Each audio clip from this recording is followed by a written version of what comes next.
Hello guys, আসসালামু আলাইকুম। আজকে আমি এখানে কিছু ফুলকপি ডাটা নিব।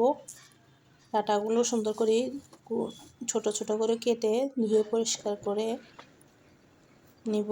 সাথে পেঁয়াজ, রসুন, কাঁচামরিচ, হালকা হলুদ, হালকা লবণ দিয়ে ঠান্ডা পানি দিয়ে আমি সিদ্ধ দিব। যে দেখুন, আমি ছোট ছোট করে কেটে নিয়েছি, একদম ধুয়ে পরিষ্কার করে নিলাম। এরপরে একটু পানি দিয়ে লবণ, হালকা হলুদের গুঁড়া দিয়ে এগুলো সিদ্ধ দিব। যে আমার সিদ্ধ হওয়ার পর এগুলো আমি সব ব্লেন্ড করে নিয়েছিলাম। এগুলো ডিপ ফ্রিজে রাখার পরে এগুলো জমাট বেঁধে গেল।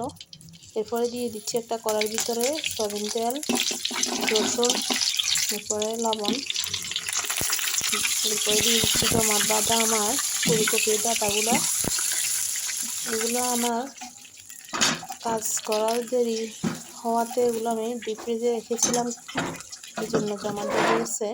আপনারা চাইলে ব্লেন্ড করে সাথে সাথে এগুলো ভেজে নিতে পারেন। এভাবে আমি কিছুক্ষণ পর ভাজার পর ওগুলো স্বাভাবিক হয়ে গেছে। দেখে একটু ভেজে নিয়েছি, স্বাভাবিক হয়ে গেছে। এরপর দিয়ে দিচ্ছি আমি একটু হলুদের গুঁড়া, মরিচের গুঁড়া, এরপর দিয়ে দিলাম মশলার গুঁড়া, দিয়ে ভালোভাবে এগুলো নেড়ে চেড়ে নিব। দিয়ে দিচ্ছি এবার পাঁচফোড়ন, এরপরে দিয়ে দিলাম গোটা মরিচ।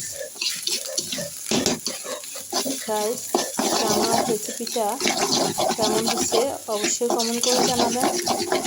নতুন যারা তারা অবশ্যই আমার চ্যানেলটিতে সাবস্ক্রাইব করে আমার পাশে থাকবেন। আর যারা অলরেডি সাবস্ক্রাইব করেছেন তাদেরকে অসংখ্য ধন্যবাদ। তো আমার ফুলকপির ডাটা ভাজা দিয়ে দিলাম কুচি করা ধনিয়া পাতা। এতে হয়ে গেল আমার ফুলকপির ডাটা।